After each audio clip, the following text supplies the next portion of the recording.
चुनाव को लेकर आज से नामांकन शुरू। 22 मार्च को अजय टमटा और त्रिवेंद्र रावत का नॉमिनेशन, 26 मार्च को अनिल बलूनी और माला राज्यलक्ष्मी भरेंगी पर्चा, तो 27 मार्च को अजय भट्ट करेंगे नामांकन।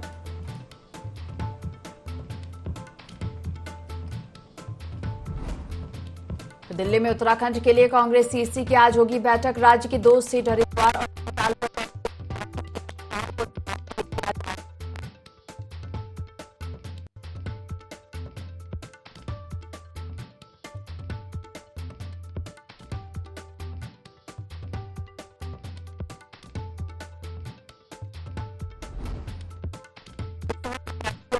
प्रचार। अनिल बलूनी ने उम्मीदवार में किया रोड शो।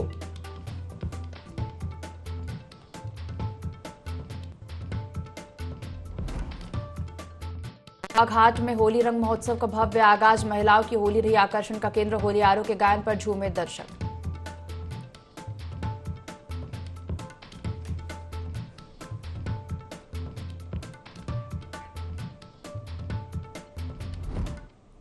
देवभूमि लाइव देख रहे हैं आप और मैं हूं आपके साथ दिव्या। बुलेटिन की शुरुआत करेंगे देहरादून से आ रही बड़ी खबर के साथ। उत्तराखंड में भाजपा ने प्रधानमंत्री मोदी की रैलियों की तैयारियां शुरू कर दी। भाजपा पीएम के कार्यक्रम की तारीख और जगह की जल्द घोषणा करेगी। लोकसभा चुनाव की तरह उत्तराखंड में पहले चरण में मतदान होना है। भाजपा प्रधानमंत्री की उत्तराखंड में 3 रैलियां आयोजित करने की योजना बना रही है। पार्टी के कई शीर्ष नेताओं के कार्यक्रम भी तैयार किए जा रहे हैं।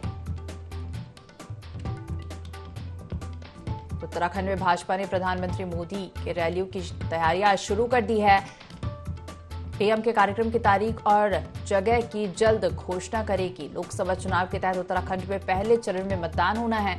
भाजपा प्रधानमंत्री की उत्तराखंड में 3 रैलियां आयोजित करने की योजना बना रही है। पार्टी के शीर्ष नेताओं के कार्यक्रम भी तैयार किए जा रहे हैं।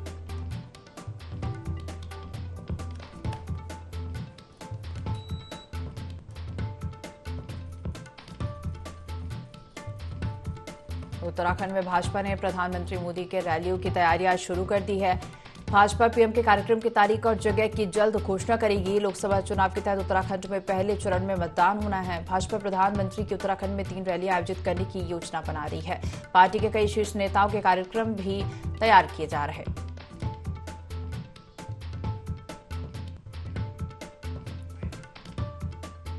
चलिए खबर पर ज्यादा जानकारी लेंगे। सहयोगी विनय सूद हमारे साथ लाइव जुड़ गए हैं। विनय, लोकसभा चुनाव को कुछ ही समय बाकी है और भाजपा ने पीएम मोदी के रैलियों की तैयारियां शुरू कर दी है और पीएम के कार्यक्रम की तारीख और जगह की घोषणा भी जल्द बीजेपी करेगी।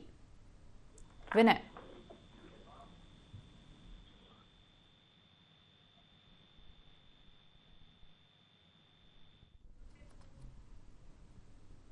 लोकसभा चुनाव को कुछ ही समय बाकी है और पीएम नरेंद्र मोदी की रैलियों की तैयारियां बीजेपी ने शुरू कर दी है और साथ ही कार्यक्रम की तारीख और जगह की जल्द घोषणा बीजेपी करेगी।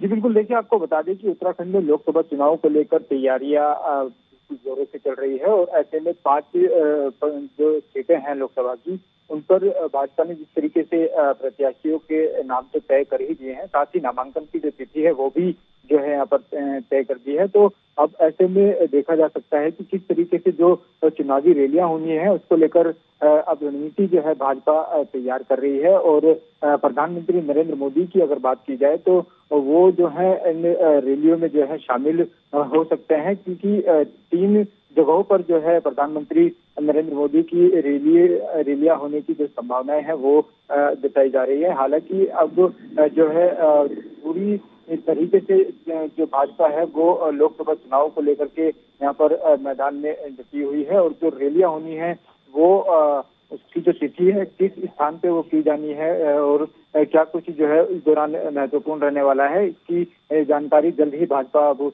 यहाँ पर तय कर देगी। विनय, लोकसभा चुनाव को लेकर शीर्ष नेताओं के कार्यक्रम भी तैयार किए जा रहे हैं। जी बिल्कुल, देखिए आपको बता दें कि जो यहाँ पर लोकसभा के जो चुनाव होने जा रहे हैं उसको लेकर के अब खुद जो प्रदेश के मुख्यमंत्री हैं पुष्कर सिंह धामी इस दौरान जो प्रत्याशी हैं प्रत्याशियों के साथ में जो है यहाँ से रैलियों में प्रतिभाग करेंगे। साथ ही साथ जो नामांकन की अगर बात करें तो जो नामांकन होनी है उसमें सीएम धामी खुद इन नामांकन में मौजूद रहेंगे प्रत्याशियों के साथ में। तो तमाम जो रणनीति है वो भाजपा के द्वारा तय कर ली गई है और अब पूरी तरीके से सफल प्रयास जो है यही रहने वाला है पार्टी का कि 500 लोकसभा सीटों पर जो है जीत पूर्ण बहुमत के साथ दर्ज की जाएगी।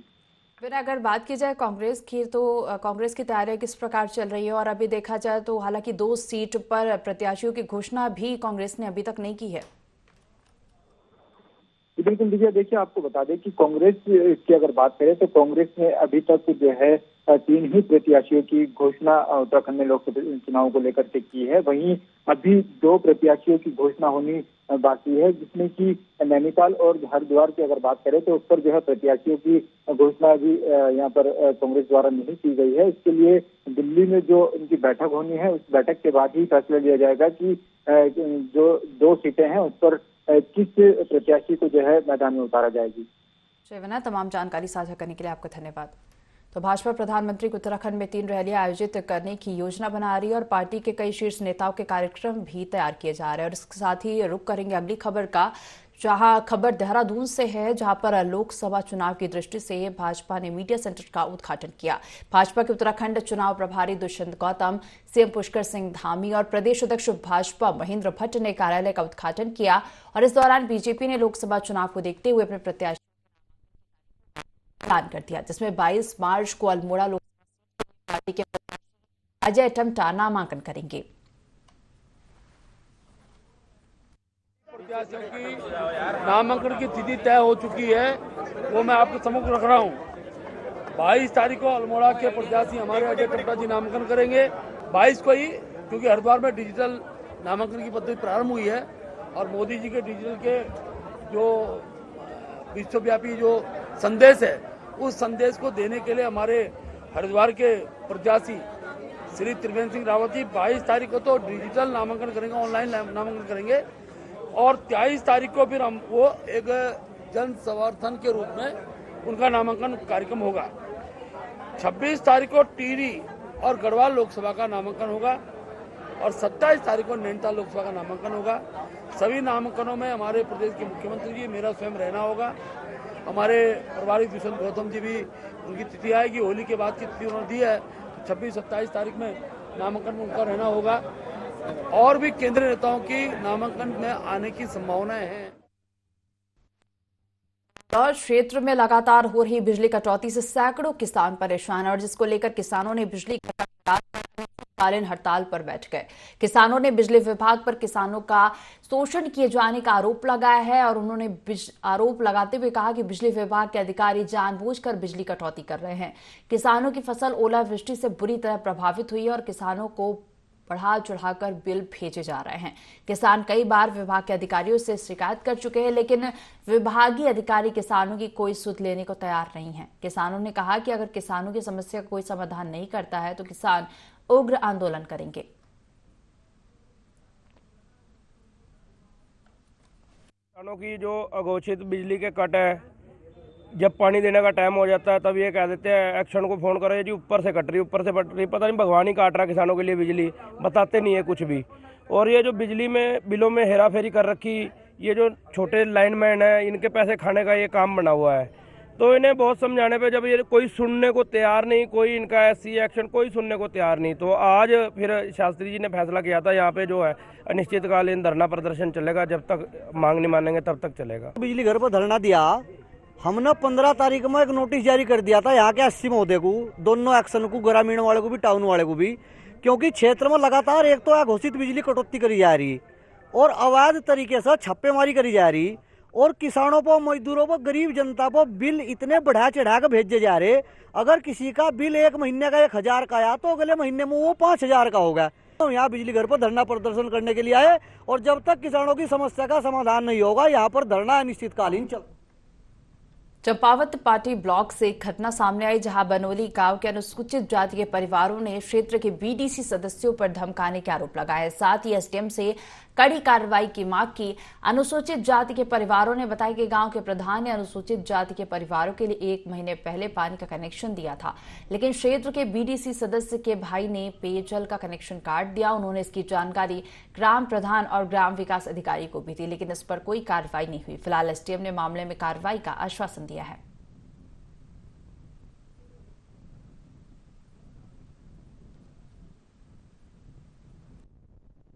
हमारा सार्वजनिक पोस्ट था गांव में, जो कि उसे तोड़ दिया गया है। पता नहीं किसने तोड़ा, प्रधान जी ने तोड़वाया या बीडीसी के भाई ने तोड़ा, हमको मालूम नहीं।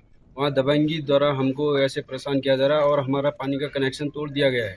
ये सर 10-12 दिन हो गया। आज हम सोच रहे हैं कि ग्राम विकास अधिकारी से हमने हेल्प मांगी और प्रधान जी को कितनी बार रिक्वेस्ट करी, दिन रात उनके घर के चक्कर मारे और वो कुछ सुनाई नहीं दे रहे। इसलिए हम यहाँ अपना सॉल्यूशन वो करके यहाँ हम आए हैं। हम चाहते हैं कि हमको सर इसमें न्याय मिले। चुनावी आचार संहिता लागू होने के बाद हरिद्वार में प्रशासन की तैयारी तेज हो गई है। जिला निर्वाचन अधिकारी धीराज गब्रियाल और एसएसपी प्रमेंद्र टोपा ने कलेक्ट्रेट में प्रेस कॉन्फ्रेंस कर लोकसभा चुनाव की तैयारी को लेकर जानकारी दी। धीराज सिंह गब्रियाल ने बताया कि हरिद्वार लोकसभा क्षेत्र में करीब 20 लाख मतदाता हैं। पिछले लोकसभा चुनाव में इस सीट पर वोट परसेंटेज 72% रहा था और इस बार वोट परसेंटेज को बढ़ाकर 85% करने का लक्ष्य रखा गया है। जिले की सीमाओं पर विशेष सावधानी बरती जा रही है।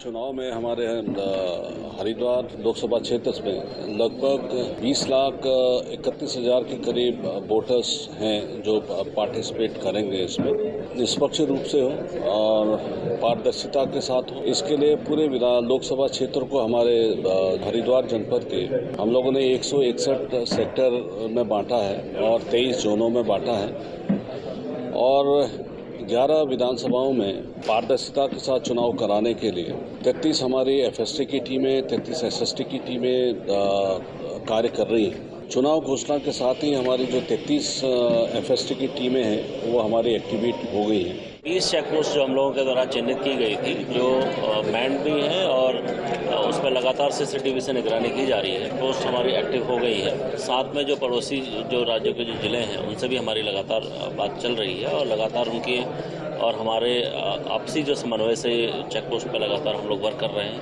अभी पिछले एक दिन में करीब हम लोगों के द्वारा 7 अलग अलग धाराओं में मुकदमे कायम किए गए हैं, जिसमें आबकारी अधिनियम की कुछ जो मुकदमे हैं वो चेकपोस्ट में भी उसमें पकड़े गए हैं। संपूर्ण हमारे इलेक्शन की जो प्रोसेस है उसमें हम लोगों के द्वारा 33 जो जोन है उसमें उसको विभाजित किया गया है। 3 सुपर जोन है और 161 सेक्टरों में से विभाजित किया गया है, जिसका जो फोर्स का जो अवेलेबिलिटी है उसमें कुल मिला के हमारे 1700 के ऊपर कांस्टेबल, पुलिस कांस्टेबलरी और 2500 के ऊपर पीआरडी और होमगार्ड के जवान रहेंगे। साथ में करीब 20 कंपनी जो हमारी सीपीएमएफ प्लस बीएससी कंपनी रहेगी, उनका रैंडमाइजेशन की कार्रवाई हमारे यहाँ से चल रही है। खबरों में आगे बढ़ेंगे। होली के त्योहार में हुड़दंगबाजी और सड़क दुर्घटनाओं के मामले बढ़ जाते हैं और इसको देखते हुए दून मेडिकल कॉलेज चिकित्सालय की इमरजेंसी सेवाओं को अलर्ट रहने के निर्देश दिए गए हैं। देहरादून में हर साल की तरह होली के रंग खेलने के दौरान दुर्घटनाओं की संभावनाएं बढ़ जाती हैं। हालांकि पुलिस ऐसे हुड़दंग वालों के खिलाफ कार्रवाई भी करेगी। वहीं सड़क दुर्घटनाओं को देखते हुए दून मेडिकल कॉलेज के प्राचार्य डॉक्टर आशुतोष सयाना ने ओटी और इमरजेंसी इंचार्ज को अतिरिक्त व्यवस्थाएं करने के निर्देश दिए हैं। उन्होंने बताया कि संबंधित चिकित्सकों जैसे physician, ortho surgeon, general surgeon, emergency के डॉक्टरों को तैयारियां सुनिश्चित किए जाने को कहा गया है ताकि होली के दिन आने वाले मरीजों को समय पर उचित उपचार मिल सके।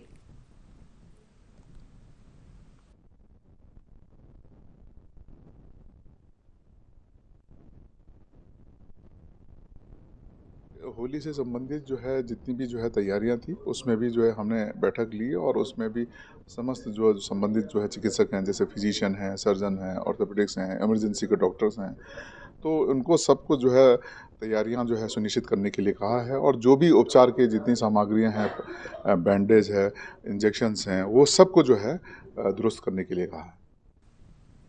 भाजपा के लोकसभा प्रत्याशियों के नामांकन की तारीख तय हो गई है। 22 से 27 मार्च तक बीजेपी के प्रत्याशी नामांकन करेंगे। वहीं सभी प्रत्याशियों के नामांकन कार्यक्रम में मुख्यमंत्री पुष्कर सिंह धामी मौजूद रहेंगे। अल्मोड़ा में प्रत्याशी 22 मार्च को नामांकन करेंगे। वहीं नैनीताल में अजय भट्ट का 27 मार्च को नामांकन होगा। टिहरी और पौड़ी में 26 मार्च को नामांकन होगा। हरिद्वार में 22 मार्च को ऑनलाइन त्रिवेंद्र सिंह रावत नामांकन करेंगे। 23 मार्च को हरिद्वार में बड़ा कार्यक्रम होगा।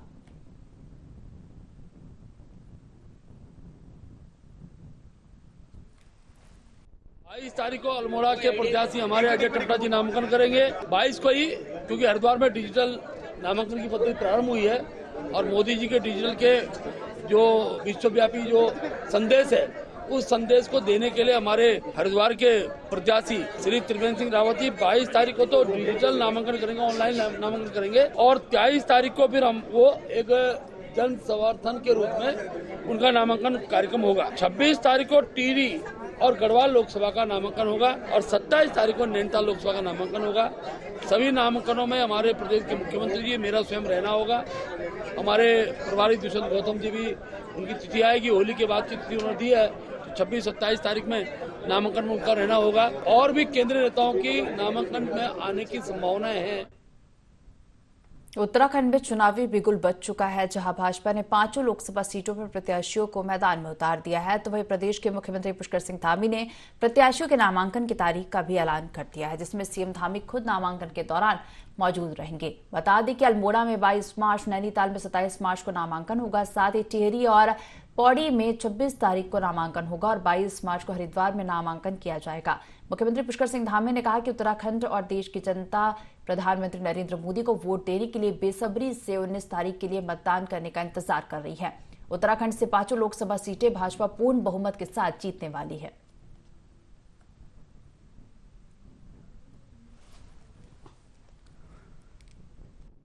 पहले उत्तराखंड के लोग हमारे देश के यशस्वी नेता, यशस्वी प्रधानमंत्री मोदी जी को समर्थन और वोट देने के लिए 19 तारीख का बहुत ही बेसब्री से इंतजार कर रहे हैं, प्रतीक्षा कर रहे हैं कि 19 तारीख का मतदान का दिवस आए और सारे लोग इसको एक उत्सव के रूप में मनाएंगे, एक त्योहार की तरह मनाएंगे और बड़े अंतर से यहाँ से 5 सीटें भारतीय जनता पार्टी जीतेगी और हमारे प्रधानमंत्री जी तीसरी बार देश के प्रधानमंत्री बनेंगे। लोकसभा चुनाव की तारीखों का ऐलान होते ही प्रत्याशियों ने चुनाव फतेह की हुंकार भर ली है। भारतीय जनता पार्टी गढ़वाल संसदीय क्षेत्र के लोकसभा प्रत्याशी अनिल बलूनी ने गढ़वाल के द्वार कोटद्वार से चुनावी हुंकार भर ली। बीजेपी लोकसभा प्रत्याशी अनिल बलूनी ने गढ़वाल द्वार कौड़िया से झंडा चौक तक भारतीय जनता पार्टी के कार्यकर्ताओं ने समर्थन में बाइक रैली निकाली। अनिल बलूनी रैली के उपरांत कोटद्वार के हृदय स्थली झंडा चौक में जनता को संबोधित किया और केंद्र में प्रधानमंत्री नरेंद्र मोदी की सरकार बेहतर कार्यों से जनता को लाभ मिला। उत्तराखंड की जनता मोदी सरकार की गारंटी के रूप में राज्य की सभी सीटों पर कमल खिलाने जा रही है।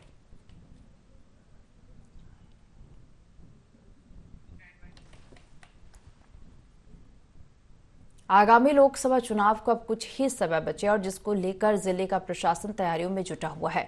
चुनाव की तैयारी के संबंध में बताते हुए जिलाधिकारी सोनिका ने बताया कि आचार संहिता लागू होने के बाद 24 से 48 घंटे में सार्वजनिक और निजी प्रॉपर्टी से सभी राजनीतिक बैनर पोस्टर को हटाने की कार्रवाई की जा चुकी है और इसके साथ ही कंट्रोल रूम को भी एक्टिवेट कर दिया गया है।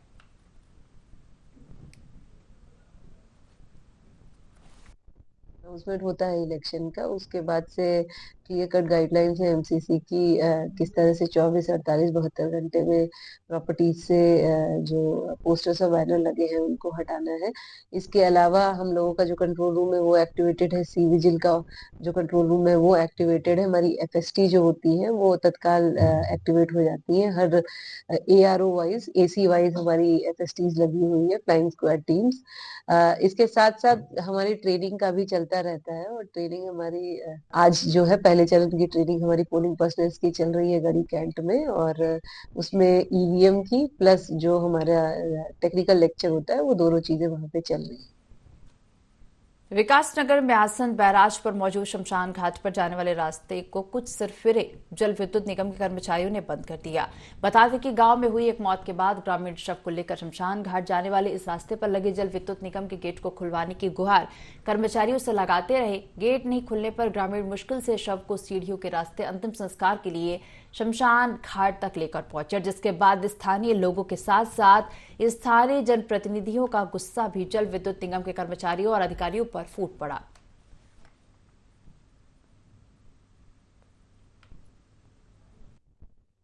4 बजे के लगभग हम गांव के एक वृद्ध महिला का देहांत हो गया था, तो उसके शांति धाम में ला रहे थे। तो आसन बैराज वाले जो गेट लगाए गए हैं यहाँ पर, आपको इसको भी जरा सा नॉलेज में लाना चाहते हैं सरकार के विभाग के कि ऐसा क्यों हुआ। तो जबकि ये हमारे आम सभा के लिए रखा गया था, तो आज वो जो है जाने के लिए उसमें जो है हमें प्रतिबंध कर दिया और उसमें गेट लगा दिए गए। खोलते ही नहीं, मर्दम सवारी वहाँ नीचे से लाई जाती है। विभाग के कुछ कर्मचारी इसमें ये चाहते हैं कि ये व्यवस्था, अर्थव्यवस्था के जो समाज के लोगों के लिए व्यवस्था रखी गई थी, ये इनमें कुछ मनमानी खोर लोग हैं जो इसमें जो है अपनी मनमानी करते हैं, जबकि विभाग के कर्मचारियों का आदेश शायद हो भी नहीं सकता। भाजपा प्रदेश कार्यालय देहरादून में लोकसभा चुनाव प्रबंधन की बैठक हुई और इस दौरान नामांकन के साथ ही चुनाव प्रचार और बड़े नेताओं की रैलियों को लेकर चर्चा हुई। भाजपा प्रदेश अध्यक्ष महेंद्र भट्ट ने बताया कि प्रत्याशियों के नामांकन के लिए के दिन तय कर दिए गए हैं। बैठक के दौरान चुनाव प्रचार में तेजी लाने के साथ ही हर वर्ग से संपर्क के निर्देश दिए गए और इसके साथ ही चुनाव प्रचार में राज्य संगठन के साथ ही बूथ और स्तर तक समन्वय बनाने और बूथ स्तर पर छोटी छोटी बैठकों का आयोजन कराने के निर्देश भी दिए गए और इस दौरान नामी सरकार के 2 साल पूरे होने और अगले माह पार्टी के स्थापना दिवस सहित कई कार्यक्रम आयोजित किए जाने पर भी निर्णय लिया गया।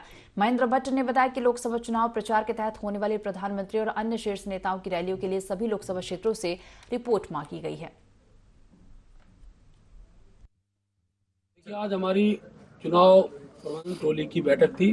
बैठक में हमने 3-4 प्रकार के कार्यक्रम तय किए। एक तो हमारे संगठनात्मक कार्यक्रम है, 6 तारीख अप्रैल को भारतीय जनता पार्टी स्थापना दिवस है। माननीय हमारी सरकार के 2 वर्ष का कार्यकाल पूर्ण हो रहा है। उन कार्यक्रम की रचना हम बूथ स्तर तक किस रूप में बनाते हैं, उसकी हमने चर्चा की।